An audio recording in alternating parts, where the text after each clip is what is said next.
The very word secrecy is repugnant in a free and open society. And we are, as a people, inherently and historically opposed to secret society, to secret oaths, and to secret proceedings. Waking humanity, one soul at a time. This is The World You Don't Know radio show with your host, Nick O'Connell. Now, good evening, ladies and gentlemen. You're very welcome along to the very first World You Don't Know show of 2018. It's good to be back. I haven't been down nearly 3 weeks now since I was in the hot seat. So it's good to be back, and I do have a guest lined up. I've got a gentleman called Garie Beattie, who is a member of the Mayo Land League. And we're going to be talking about evictions, but we'll probably go off on a tangent anyway and talk about other things.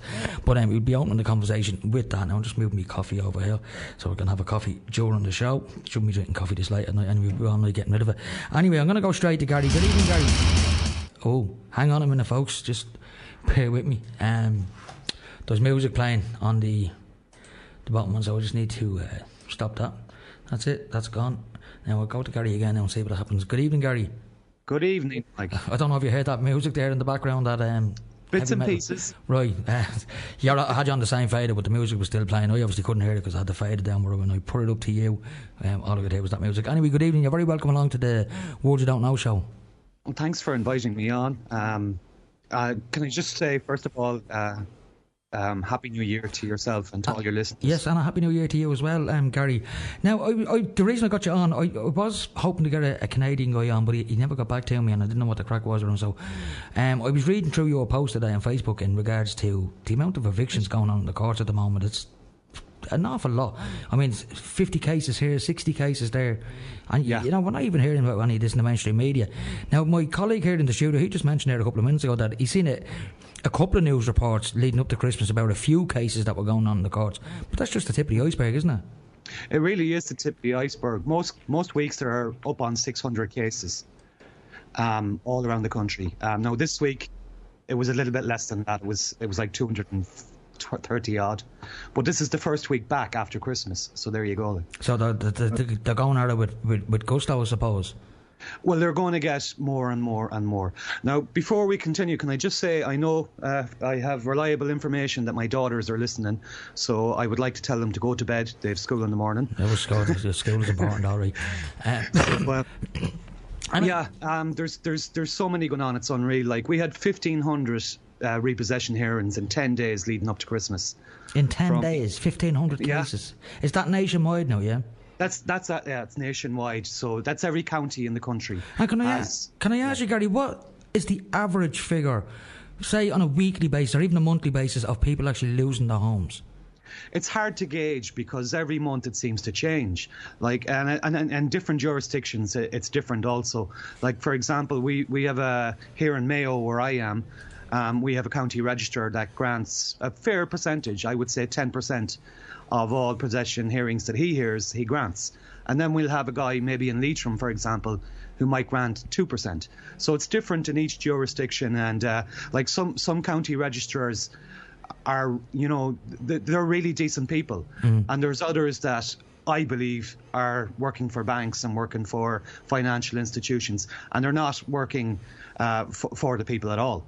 And that's what I see anyway. It's what I've been seeing for the past 4 years by going into these courts. Yeah, I mean, I've spent an awful lot of time over the last 10 years in and out of court for various different reasons, and I've seen some bad decisions, and I've come across some judges who make quite good decisions, you know, like it looks like they're doing you a favour, it looks like they're on your side and stuff like that, but then, you know, 6 months down the line, then you read an article in the newspaper where the very same judge might have made a decision that, you know, would be abhorrent to me, and I'm talking in relation to evictions and stuff like that. Yep. Like how any judge anywhere can consciously put somebody on the street because they owe a financial institution money. Like, it's disgusting, to be honest with you. It really is. It is horrible. It's where we are today. And first of all, it's not just judges, it's county registrars. They're not even judges. You know, they're only court officials, and the majority of possession orders that are granted by county registrars. So, and did they have, I mean, I'm aware of, I think it's Article 40 of the Constitution, where your home's inviolable save in accordance with law, which means they need lawful excuses to remove you from your home. But they're not using lawful excuses in this case, they're using legal excuses. And that's the point, you see. What happens here in the lower courts, in the circuit courts, is they don't really argue constitutional law. They don't take that as an acceptable defence. But aren't they supposed to? The Constitution, as far as I'm concerned, would apply in any court, anywhere. Well, they're all using legislation and contract law. They're not adhering to our constitution at all. Yeah. Now, when you go up to the higher courts, you have a better chance. You know, for example, the High Court. But who can afford to go there? That's the problem. And that's what's gone on here. You see, back in 2013, all of these cases were being heard in the High Court. And what they did is they created this bill. It was called the Land and Conveyancing Act 2013. Right. So they could fast track these into the local circuit courts.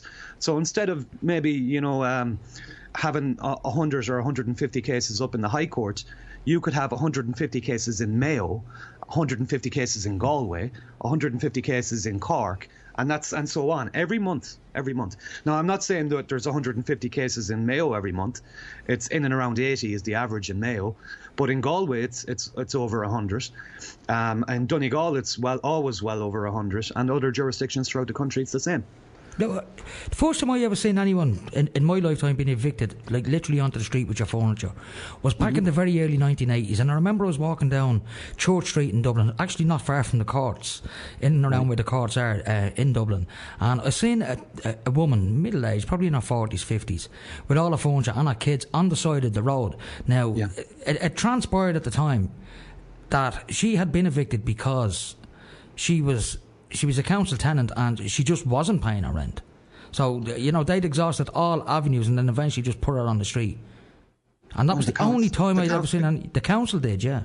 Yeah, the council are still responsible for that person and her children. That's where we're at now. And see, this is a problem that faces the courts, because a lot of these people are losing their homes, have to then maybe go into the private rental sector or the council and try and secure accommodation there. And because we have that squeeze in the market where we're having it now, the amount of homes that are lost in these possession courts, it's actually trickling down. And if you look at the figures of the people that lost their homes and the figures of the actual homeless people today, they're in and around the same. So there's a direct correlation. Yeah, it's nuts. Now, I recently interviewed a guy on my show 5 or 6 months ago, a chap called Garie Beattie, who's a volunteer for Alone, the organisation that looks after the elderly. And one of the big problems that they're facing now is the increase in rents for elderly people, and that's making them homeless now. Because, they can't, even a one-bedroom flat. A friend of mine is looking for a place to live at the moment, and I was on Daft and a couple of the other housing websites, and the cheapest one-bedroom anywhere in Dublin I could find was in and around €1,400. That's ridiculous. And so how could you afford to live €1,400 for a one-bedroom flat? You can't, and it's not just in Dublin. Like in Galway now, it would be similar. The rents are not far behind Dublin. It's the same in Limerick, the same in Cork, the same in all the major urban centres. But just adding on to that, the possession courts, a lot of people, are going in there. They're going in there as married couples, and because of the hassle that they're going through, they're coming out as separated or divorced. So it's not one house they're looking for, it's actually two. In a lot of cases. I'm not saying that's every case, but in a lot of cases, it's like that. But the reason I actually ended up in the courts and following all of this in the first place was suicide. And I was working in the prevention of suicide as such. And one of the contributing factors, and one of the main contributing factors, certainly in the West, would have been debt related. And that's how I ended up going into the courts in the first place. And what I seen in there, it was scary. It was scary. There was no consideration given to any of these people in there, no matter what they're going through, no matter what they say. Oh, can I ask you, what do you think is the main root cause of all of this? I mean, this is not the way this country is meant to be run. This is not the island that I grew up in, where people have been evicted from their homes in favour of banks. I mean, we bailed the banks out back in 2008 to the tune of, I don't know, upwards to 100 billion. I don't know what the exact figure was. And what should have happened out of that, if we were bailing all these banks out, what should have happened then was every single mortgage in Ireland should have been written down. Well, that's absolutely what should have happened. And if you were to actually go down that road, and it's still not too late for that, if we were still to go down that road and we were to reduce all these debts by 30, 40, 50%, that's 30, 40, 50% more income in everybody's household every month. that money will be spent in the local economy. Of course it would, will yeah. be spent in pubs, in restaurants, and starting new businesses and holidays. And it would kickstart our economy to even better standards than what we have today. Yeah. Now, I'm going to play the blame game here now. I need to go to a... No, I don't need to go to an ad yet. It's only 10 past. Yeah. The blame game... We had the death over the weekend of Peter Sutherland, right? Right. And like for years, I've been into this truth movement stuff for like the guts of 20 years. So, and Peter Sutherland's name is someone who always comes up, having been the CEO of Goldman Sachs and, you know, been instrumental in the immigration into Europe and stuff like that. And I mean, even today, the Hungarian Prime Minister has refused point blank now to take any more, I think it's the Hungarian Prime Minister, has refused to take any more refugees into the country because he stated, and I quote, the immigration crisis going on in Europe is a deliberate attempt to have Europe completely invaded by immigrants. It's deliberate. It probably is deliberate. I couldn't dispute that. As regards Sutherland, definitely he's one of the contributing factors to what's going on today. But not just Sutherland. No, it's not just him, man. You can't be... But like, you have to understand that our politicians legislated to allow all of this. Yeah. They've legislated for it. They legislated for it back in 2008 when they gave the bank guarantee. They legislated for it in 2010 when they took the bailout. They legislated for it in 2013 when they created the eviction bill as such. And again in 2016 when the eviction bill was challenged in the Supreme Court and was won. And they changed the rules again to circumvent that. So it's constantly being legislated for by our politicians. And there doesn't seem to be any political will to actually stop it. Well, I don't think there would be, because if you look at most of the members of the Oireachtas, and the Royal Oireachtas, as I like to bloody call it, most of them are landlords. Most of them are that, well, a good majority. So it's not in their interest to have the status quo change in any way, shape or form, because they have to take a financial hit. That's true. There is about 35% or so that are landlords, and it makes no sense. And when you see these guys out telling people on the news, you know, it's so bad, you know, the homeless crisis and this, that, and the other, and we're doing our best. Well, if they want to, you know, really stop it, they can. And one of the first things they should be doing is putting a moratorium on all family home repossessions. In fact, all repossessions right across the land, and that would automatically stop putting people into these positions where they could end up homeless. Right, I don't think they'll do that, and here's the reason I think they won't do it, is because if they did do that, every eviction that has happened up to that point, then all of those people saying, well, hang on a minute, what about us? Yeah. And that would cause a massive can of worms that they just do not want to open. Well, the massive can of worms is going to open whether they want it to or not, and it's coming out slowly. We have the tracker mortgage scandal. We've had 2 recent cases as regards vulture funds. Really were kicked out of court. I was reading about that the other day. Yeah, the fact that they were you know, trying to gain repossessions on, and they were adding values that weren't correct. You know, miscalculations, they call it. Fraud is what I call it. It is fraud, and it's on a grand scale. It really is. Huge fraud, and that's part of their agenda. Like, and if you bring it in as well as with the councils and local corporations and, you know, public housing. When was the last time we actually did proper public housing? See, this has been a plan for many years. In 2012, as far as I know, they stopped the scheme where you could actually buy your house from the council or from the corporation. And they haven't opened up a new scheme since. And any new, we'd say, council estates that have been built since, they haven't, you know, taken control of them. What they've done is they've given them to housing agencies. Yeah. And these housing agencies will never, ever let you own those houses. No, they won't either. And they don't look after them either. And I'll give you a case in point. My niece, I'm not going to name the place she lives. Yeah. She lives in an estate here in Dublin, not too far from where I'm sitting right now. And it's... media-wise, it's a dodgy area to live in, I'll put it that way. But it's run by a housing agency on behalf of Dublin City Council. It's full of Dublin City Council tenants, but it's a private agency that run it.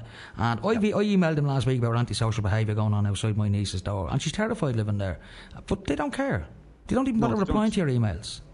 No, they don't care. Like, we have it down here in the West as well, with these housing agencies and these housing agency estates, and it's the exact same thing as you're describing.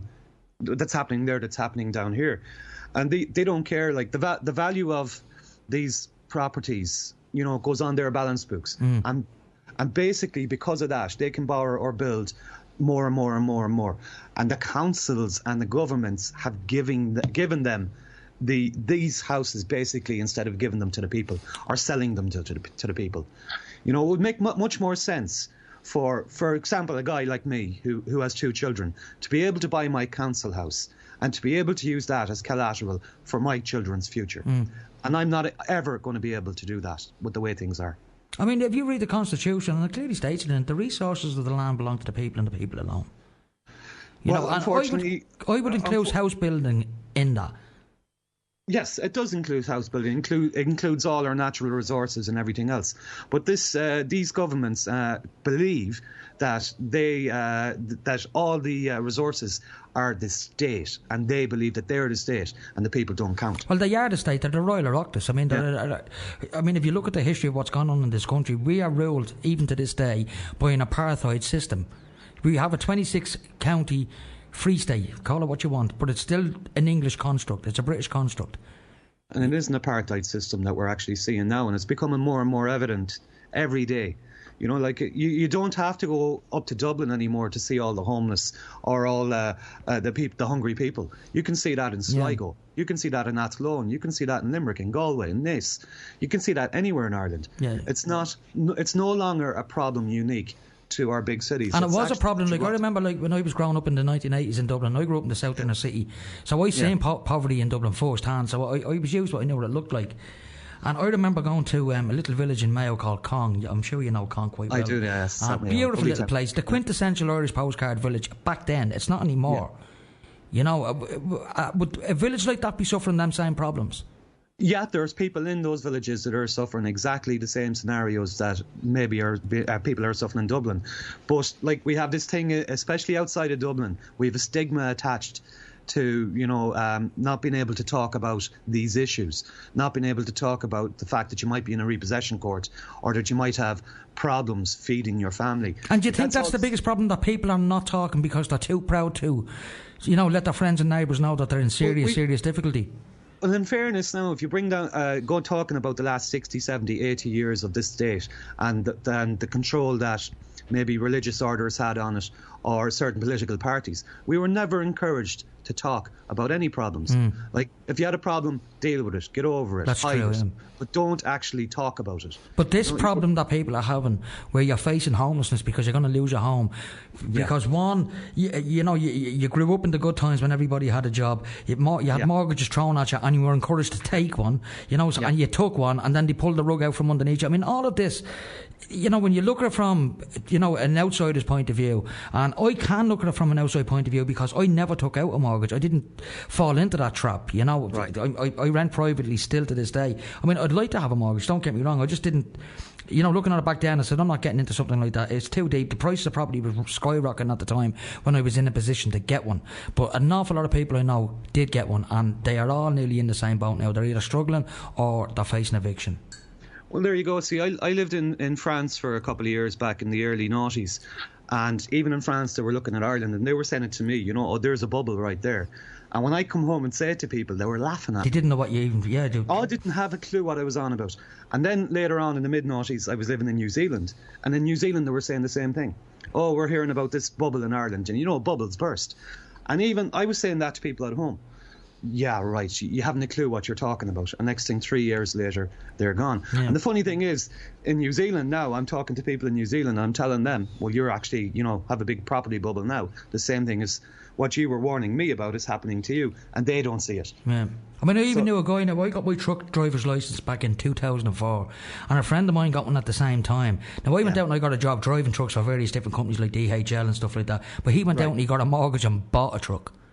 And bought a truck. And he was, when the rug was pulled out, and he was stuck with this truck and absolutely no work to do. It was a skip lorry. You know, and most of his work would have been construction, you know, picking up off building sites and stuff like that. And domestic work as well, but most of it would have been construction industry. And when the construction industry crashed, he had no work. He was getting the odd bit of domestic work, but not enough to pay for this truck. And see, you've actually turned into another point there, because it's not just about houses. You know, no, it's not just about houses. It's about business as well. An awful lot of people have been choked in that respect too. Yeah, and a lot of people lost their businesses and maybe mortgaged their houses on their businesses and lost their houses that way or homes that way. And that's a thing that has to be explored and has to be noted. Like, a bank can write off any debt it wants. Of course it can. Corporation can write off any debt it wants, but yes, a homeowner can't. But the thing about this banks being able to write off debts. I mean, one thing that was proved many years ago was securitisation. Yeah. All these mortgages they're insured. The banks don't lose anyway. They never have. And we've said it often enough, and like you've said it now. We've been saying this for years. A lot of people have been saying it, but who listens? Nobody is really listening to that. And I'm not trying to criticise here. I'm just saying that you're making a very valid point. About the securitisation. It's something that's fascinated me is why the courts are not listening to this. Why this is not being looked into. I think the first thing a court should do when a bank comes into a court and saying we want to take Joe Blogg's house off because he hasn't been paying his mortgage. Okay, was his mortgage secured? Well, yes, Your Honour, it was insured. Well, then you didn't lose. Get out of my court. That's what should be happening. That's what should be happening. And what is happening, and I'll just give you an example of a court I was at very recently, was one man, for example, he paid €57,500 in 3 years. And he reduced this arrears by 15,000. And the bank came into court and they were looking for a possession order because he wasn't paying it back fast enough. That's disgusting. Listen, Gary, I need to go to a quick ad break. Do you mind hanging on in the wings for a couple of minutes? No problem. Okay, folks, we'll be back in 2 minutes with Garie Beattie. He talks to us very shortly. You're listening to Liffey Sound on 96.4 FM. Now, folks, you're very welcome back. That was a short ad break. Gary, you're still with me, aren't you? Yeah, I am. Yeah, that was a very short ad break there. I was expecting to go on for a couple of minutes, so I was sitting back chilling. Now here it was. I just got caught out there. So I'm back. Now, Gary, one thing that troubled me there a couple of years back, I remember I was speaking to Ben Gilroy. I had him on the show. Yeah. And he was talking about a gentleman down the country who... And I think there was pictures put up on Facebook. He was literally down on his knees, begging them not to take the house off him. But anyway, he was evicted on that day, and he I'm not sure how many children he had. I think it's 6 or 7 young children. But that man later went and took his own life in the barn. Well, unfortunately, I've seen it a good few times, to be honest. I've seen it 7 times in the courts here in Mayo, and in about 3.5 years. Some of them, 2 of these people were very personal friends of mine. Yeah. People I had met in the courts and people I was, hoping to help, and I was trying to tell them, not to go down that road because they were talking that way. And in fact, in one case, we got this man to bring a letter into the registrar, via his doctor. And his doctor was saying that this guy, had serious issues at the time and he couldn't handle those proceedings. And what the registrar said is, that does, it's nothing to do with these proceedings. If that man is not in front of me the next day, I'm going to grant a possession order. Now, that man did show up the next day. And the registrar told him that he's got 3 months to get his affairs in order. When the banks insist, my hands are tied. And that man went home and shot himself, So it's disgusting. It is, and that's the reason I ended up in the courts in the first place. Was I was trying to follow and help people who had suicidal tendencies. I've lost 2 brothers to suicide myself, so that's the reason I was in it. I've lost an uncle too, so I mean it's not as if I've been untouched by it. I mean I don't think there's anyone in this country that hasn't been touched by it anyway, to be honest, at this rate now. Well, even just here in my hometown now, just over the Christmas period, we had a young lad who went into the river as well. So, it's and was saying that tragic accident, yeah. Well, it wasn't an accident, unfortunately. Oh, it wasn't? Okay. No. And the same thing happened to my brother back in the year 2000. He was only 21. The lad that went in over last week was only 25. So it is an issue, the suicide issue. In both of those cases, obviously, it didn't really have anything to do with debt or mortgages or anything like that. But there are a lot of suicides in this country that can be directly related to what's going on in these courts. Yeah. I mean, I would hazard a guess that most, if not nearly all suicides, I mean, don't get me wrong, a lot of them, someone could break up with someone and they'll take a rash decision to take their own life. Yeah. Unfortunately, they do. It happens quite a lot. But I think the majority of suicides that are going on in this country are financial related. I believe so, or at least have some sort of financial aspect to them, because as you said there, there might be a breakdown in a relationship, but that breakdown in a relationship could be financial, exactly, yeah, a financial burden of some sort, and that seems to be happening more and more and more, and the longer I'm in this, the more apparent it's becoming. And it's not just because that's what I want to see, because it's not what I want to see. I actually want to see the opposite, because people have said that to me before. That's all you want to see. But it's not. I want to see the opposite. So I'm going into these courts now, as qualified in suicide prevention. And what I can actually offer is people who need counselling, for example, may have to go through the public system, may have to wait months, sometimes years. Other people then who want to pay for it privately can't afford it. I'm in a position now where I can provide 8 to 10 counselling, not me personally, but proper counsellors, but I can provide those people the services for free within 24 hours. And that's one of the reasons I go into these courts. Fair play. I mean, I take my hat off to you. There should be more people like you out there, Garie. And I know there are more people like you out there as well. Yeah, there are. Like, there's organisations like the Hub, the Land League, and they're all doing absolutely fantastic work.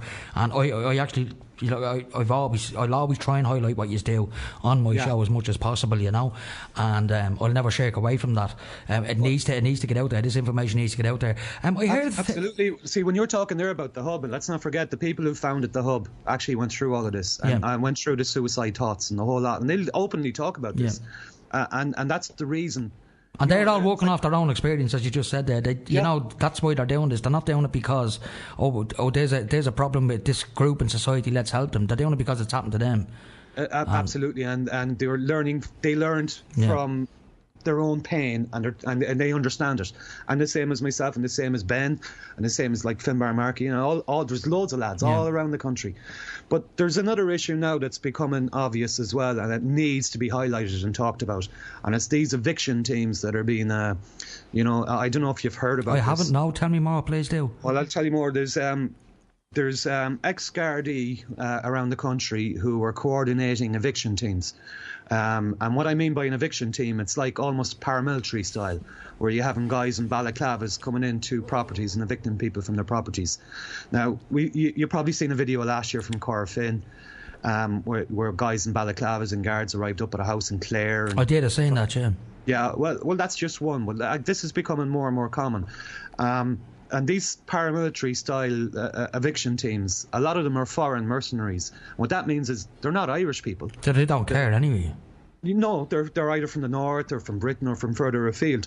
But the guys coordinating these teams are Irish, and they're ex-Gardaí, and that's a very, very sad fact. That shouldn't be allowed, though. I mean, I wasn't aware of that now. But it's happening, and the likes of KBC Bank and the Bank of Ireland and all of them really are employing these kind of tactics now, and you're probably going to see more of it in this year. Like the last couple of years have been kind of testing, what we get away with, what can't we get away with. But it's becoming more and more common. I've noticed now since... Sorry, go on, carry on, Garie. I didn't want to... Sorry for interrupting. It's becoming more and more common. So it's like, the first one, was shock. The second one, sure, it's not so, so bad. We've seen that before. And that seems to be a policy now. So this is going to be happening more and more often, and people are not going to be shocked by it. Yeah, I've seen the beginning of what you just described there, this, pushing things onto the people and getting away with it. In 2003 with the smoking ban, I think that's where, when they got the smoking ban through, I think they were expecting an awful lot of resistance in the pubs. Joe standing at the bar, I've been drinking here all my life and I've been smoking at this bar, I'm not doing what you tell me. But everybody complied because, well, it was the healthier option anyway, and it cleaned the pubs up. But I think since then they've been incrementally, step by step, like this tiptoe effect, as David Icke likes to call it, doing bits and pieces. They've been stripping this country bare, and they've been beating us down bit by bit by bit by bit by bit. And we're now at a stage where, well, nearly everybody's financially reliant on the state, and they're trying to bring in this cashless society. That's moving very fast as well. Yeah, it is moving very fast. Like 40% of all working people in this country are dependent on some sort of welfare. 40%, So that's absolutely mind-boggling to think that that's the kind of figures. But is it not the best way to control people is to have them rely upon you? The cashless state thing, yes, for sure. That is a really scary thing. Like what that really means is that you have a card and they can switch you off anytime. I've said this like I've been doing this show now since 2011, nearly 6-7 years now at this stage, and I've highlighted it on my show time after time after time. And don't get me wrong, I've got my credit card. I've gone to Pennies in Liffey Valley and bought a few items at Christmas, and I've used the tap function. We've all done it, and I'm 100% against it. One thing I don't like using is, or refuse to use, those self-service checkouts. I'd rather a human being save me, to be honest with you, in the shop, because every one of them will say it's one less job for a human being in that shop. Right, You know? and actually, I'm actually explaining this to my daughters recently because we were at one of these kind of checkouts and it was free, and the girls were saying to me, "Can't we use that?" And I went, "No, sure, we can talk to that person." Do you know, so I'm not talking to the machine. Go away. Yeah, I don't like you. No, I just don't. Even if I ring somewhere and I get an answer machine, I hang up straight away. I never leave messages. I'm not talking to a machine. End of. You know. Absolutely the same. And I have to say, I don't have a bank account, so I'm getting away with it now for a few years, but it's becoming harder. It's getting harder and harder now too. It is becoming harder. Like even now with the welfare and all of that, this is where they want you to go. You know, so like even now where I am in Ballina, the local post office, the one closest to me, they're closing that at the end of the month. You know, no real reason other than, you know, we're going to do that. Do we really have to go to then Castlebar? No, like there's a second post office in Ballina, but the one that's like Ballina is a big town. But Ballina's big enough for 4 or 5 post offices, you know. Well, it's the third biggest town in Connacht after Galway and Sligo. It's Ballina, so you know we have room for 2. I don't know about 3 or 4, but we definitely have room for 2. I've been to Ballina many times now. I delivered to a few clothes shops down in Ballina. Back in the noughties when the times were good, you know. Oh, the good times were good. Yeah, well, Mayo was my run. I mean, I was over and back forwards to Mayo every day of the week for about a year, you know. So I got to know Mayo quite well, and I'm not brown nosing here, but it's my favourite county. I love the place. I think it's a wonderful place, Mayo. It's a fabulous place. I mean, I went to Cong when I was 15 and I fell in love with the place, you know. Ashford Castle, Loch Corrib, all of that, you know. That's really nice. Personally, for me, I prefer North Mayo. That's South Mayo. I prefer North Mayo. I was in Glenamoy and places like that, and Carmore, and you know. Well, it is a beautiful county, and you know, it annoys me to say that, you know, so many good people in Mayo, and not just in Mayo, all around the country, are suffering, and they're suffering in silence because the mainstream media are not talking about this eviction problem in this country. Well, we can't get on mainstream media. Like, there was a time, we'll say back in the water protest movement, you know, in 2014, for example, that I got on some mainstream media. But that's only because they wanted a piece of the pie, you know. Oh yes. It's like Terry Lawton now. They let Terry Lawton on FM 104 a couple of times, and he put a post up the other day, and he was on with Adrian Kennedy and Jeremy Dixon, and like, they're a pair of morons. And, you know, they can ring me up and I'll still tell you to your face, they're a pair of morons, because they know what he's talking about has a certain grain of truth to it. He was talking about 9/11. He was talking about 9/11, but they tried to ridicule him and make him out to be a wacky conspiracy theorist. And I'm listening to the pair of them and say, hang on a minute, do a bit of bloody research, will you? Well, that's the mainstream narrative that they're just buying into, and they're paid to actually do that. So let them off. Like, I don't give them a second thought, to be honest with you, you know. Yeah. But what annoys me about them is when you hear them on the radio, they think that they're the voice of Ireland. These people. Well, and their heads are stuck up their own arses. But that's what annoys me about them. They think they're the voice of Ireland, you know. Well, someday they'll get a dose of reality, and they'll learn very quickly. Actually, some of those people. Like, talking about doses of reality, we had a news talk actually down in Galway Court there just before Christmas, and they did a kind of a fair enough thing at the time, you know. Pat Kenny actually was, and I hate saying this radio station because I actually despise them because of their owner, but they came down and they interviewed 3 or 4 people who were actually in the eviction courts. And these people got to tell their stories, and you know, there were really good stories and really sad stories, but important that people heard them. And sure, what did Pat Kenny come out and say afterwards? He said, "Oh, I know this fellow hasn't paid for 10 years, and you know, that's what they're all at. They're just not paying," kind of thing. But you know, I think he's trying to put everybody in that boat, and that's couldn't be further from the truth. Well, why won't they talk about the official offer process? I mean, Finn Bourne on People's Internet Radio has been talking about the official offer process, and it works.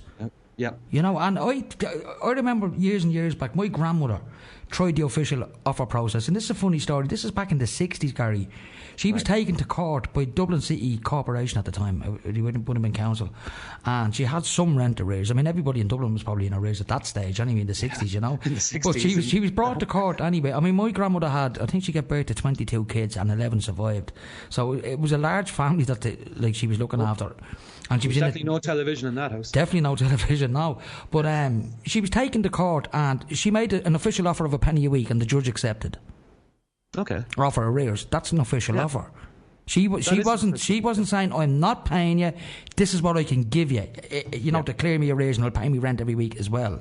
You know, and I think the main problem for a lot of people in this country, and I'm sure you've come across it numerous times, is they stop paying their mortgage completely. Because they can't afford it. I think that in the early days, that's what the biggest problem was. For some people, I have to say, yeah, you're right. For some people, I wouldn't be able to put a percentage on it, but for most of the people I've met, they're actually paying what they can, And are the banks taking it? And the banks are taking it and still bringing them into court and saying it's not enough. And there's loads of examples. I can give you one there where there was a single mother with 3 kids, and she was paying €1,000 a month. And €1,000 a month, even for any family, is a lot of money. But particularly for a single parent, it's probably more than for 2 parents. But this woman was told that she had to cut down on her luxuries.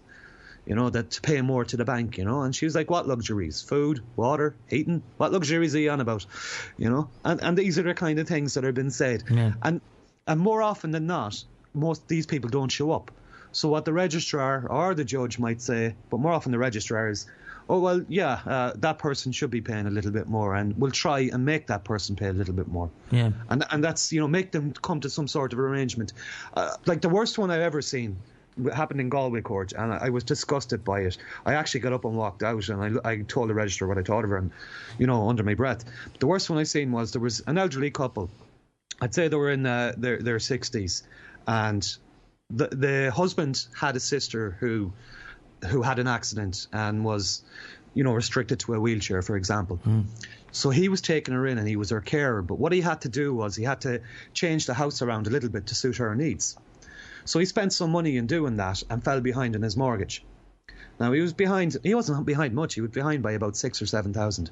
But when he went into the court, he was actually crying so he wouldn't lose his house, because if he lost his house, not just for him, but for his sister that he was looking after. And when he explained how he fell behind, I was changing the house to suit my sister's needs. And for 2 years I was waiting for the carer's allowance. I only got it recently. And what the judge or the registrar said was, oh, so you're getting a back date?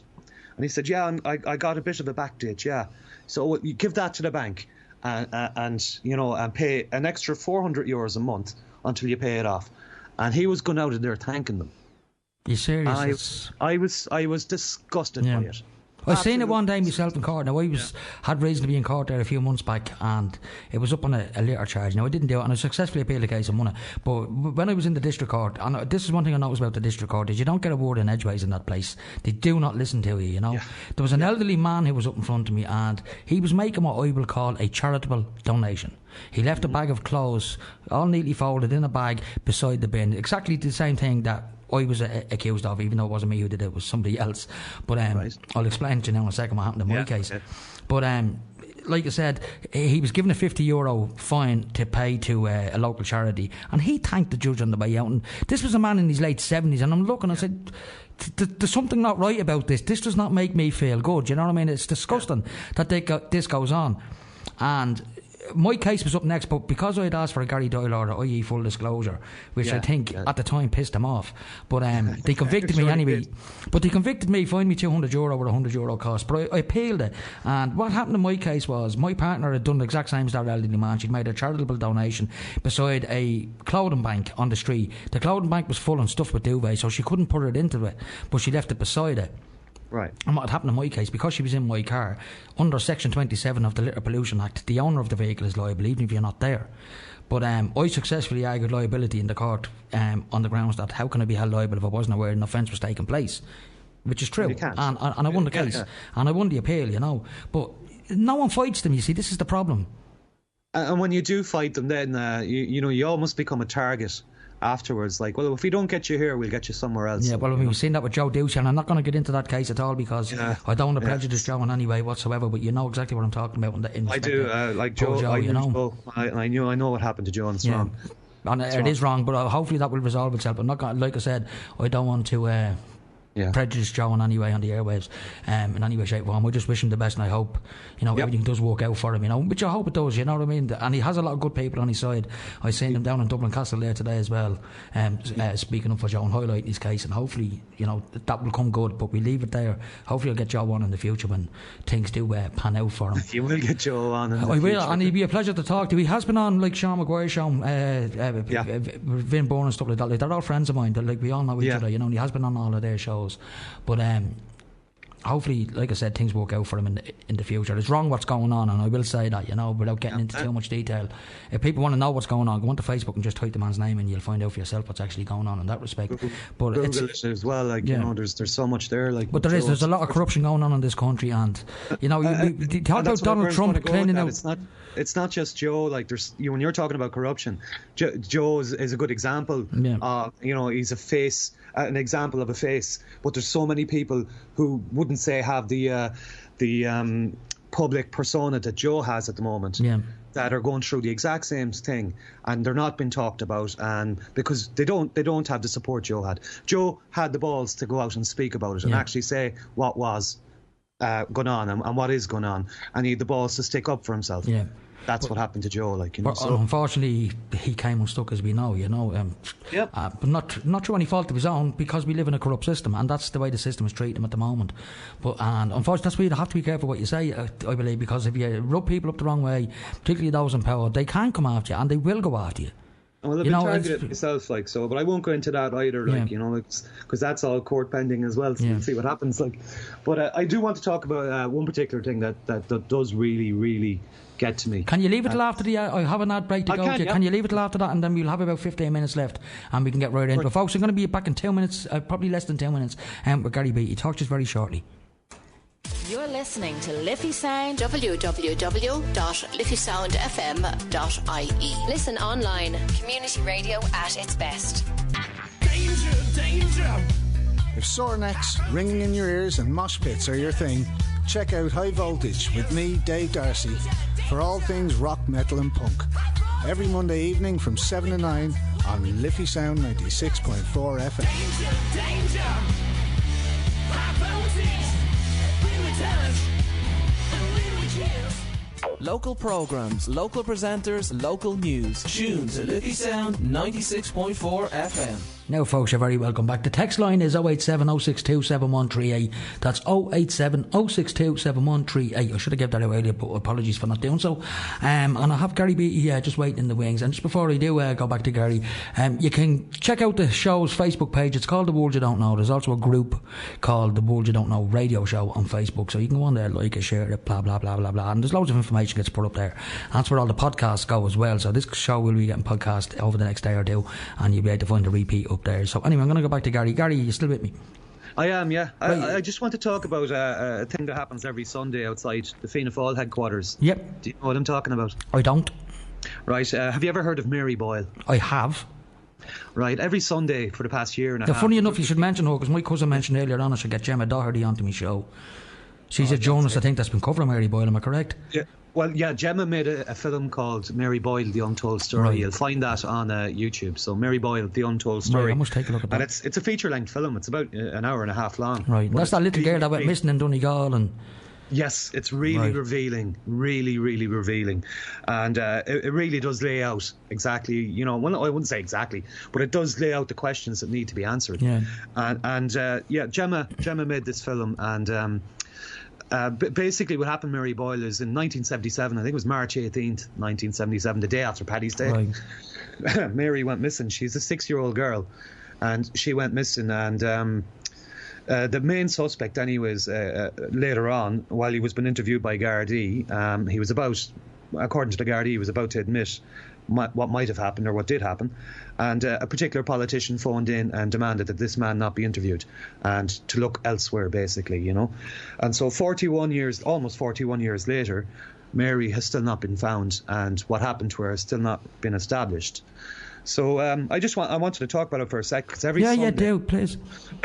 Every Sunday outside the Fianna Fáil headquarters there in Mount Street in Dublin, a number of people meet up at about 3 p.m. and they leave messages on the headquarter doors about Mary and about the fact that it's been covered up, and it has been covered up. So I'm assuming it was probably a Fianna Fáil politician who made this phone call back in 1977.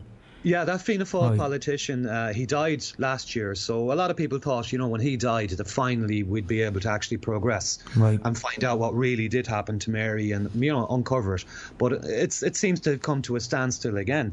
And, it's something I look at as a parent myself. When the Mary Boyle thing came into my head, I had a daughter who was exactly the same age at the time.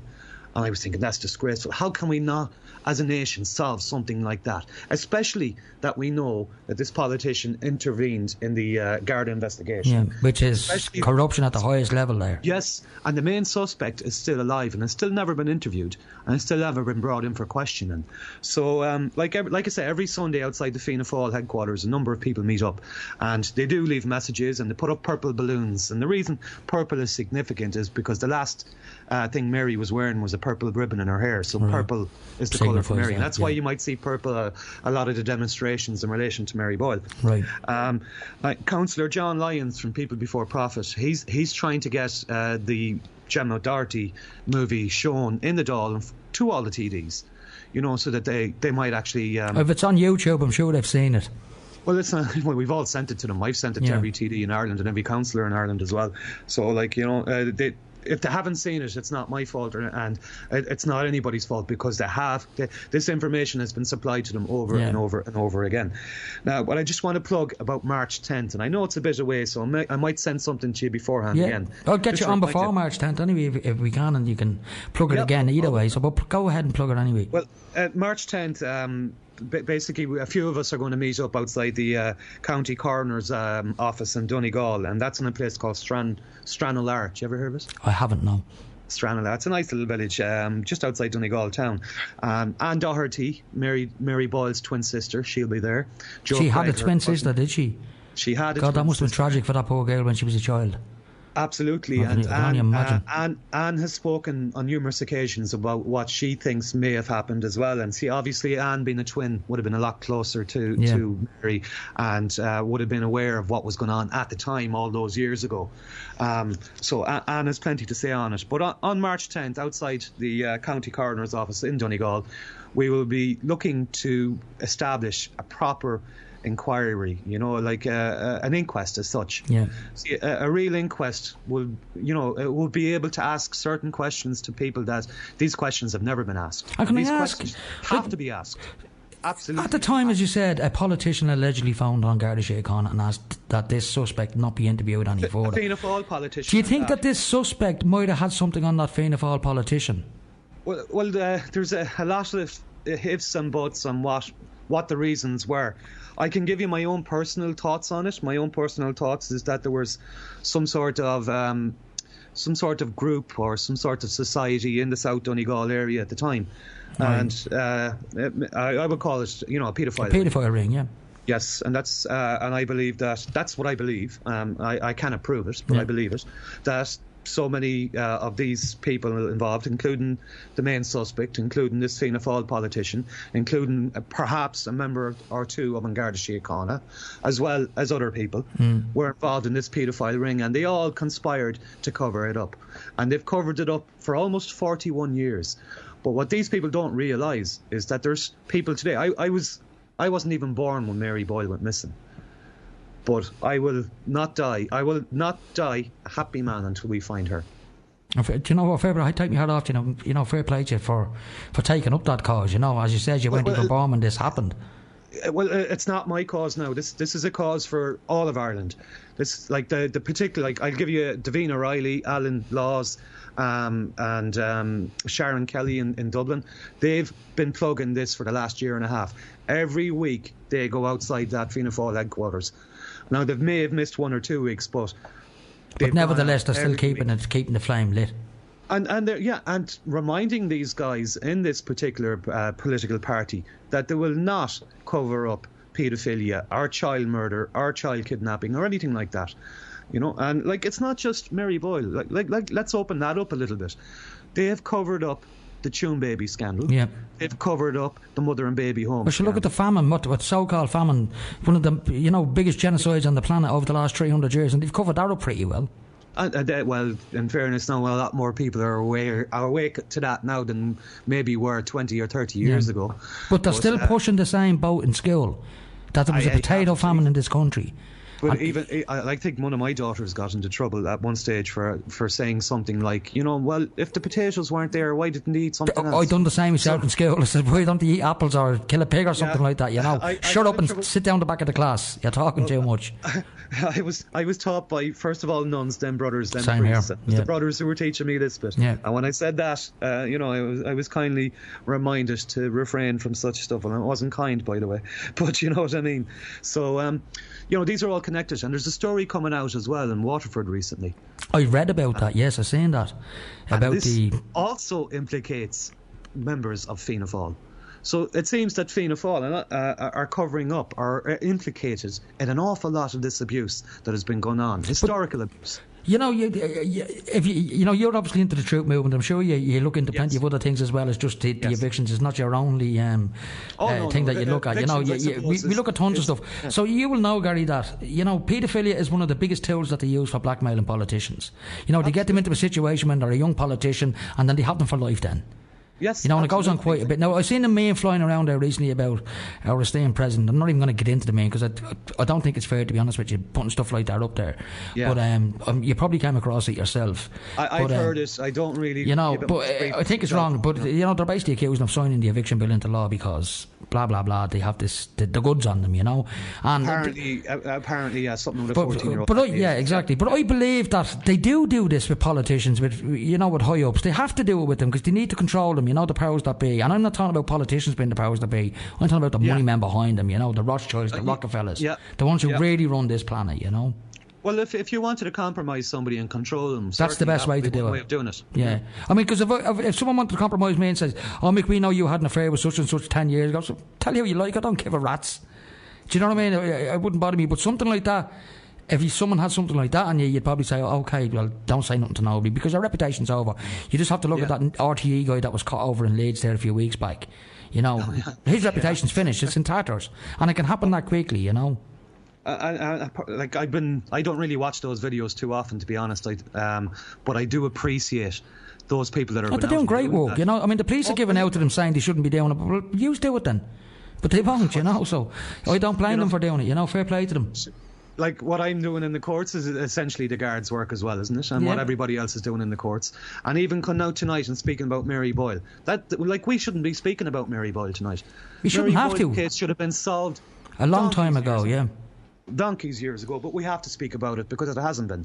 So I'm appealing to anybody in Dublin who's listening to this. If you have time on a Sunday anyway, at 3 o'clock, go up to Mount Street there and to the Fianna Fáil headquarters.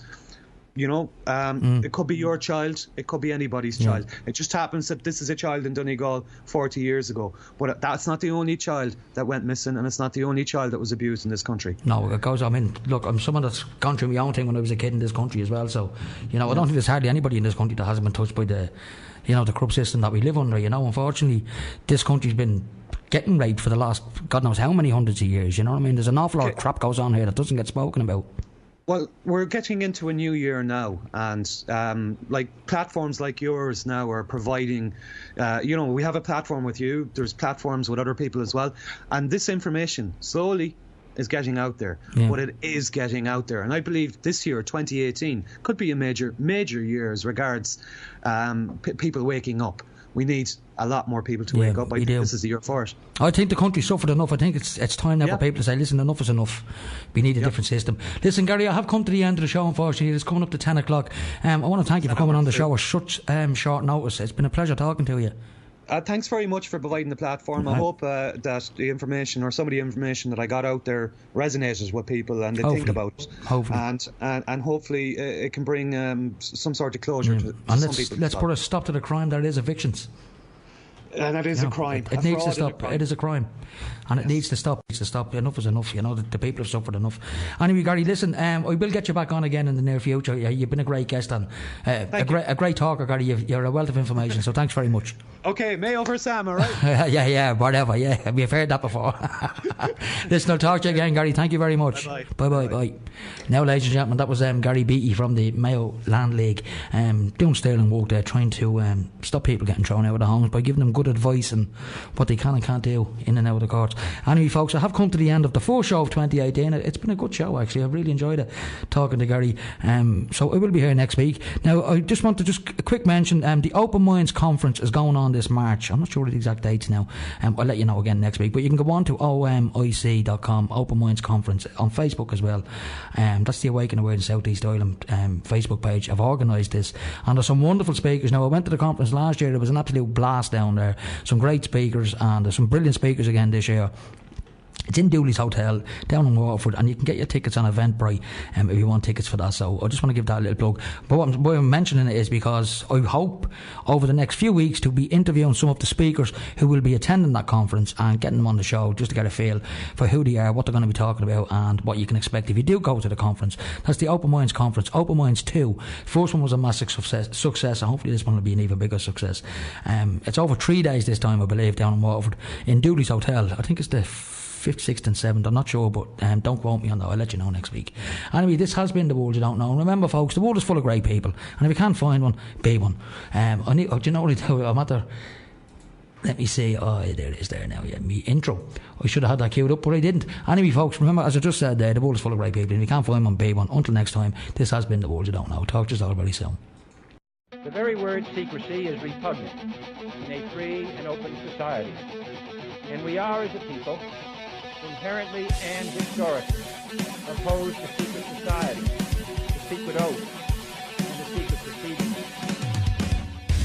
Breaking humanity, one soul at a time. This is the World You Don't Know radio show with your host, Nick O'Connell.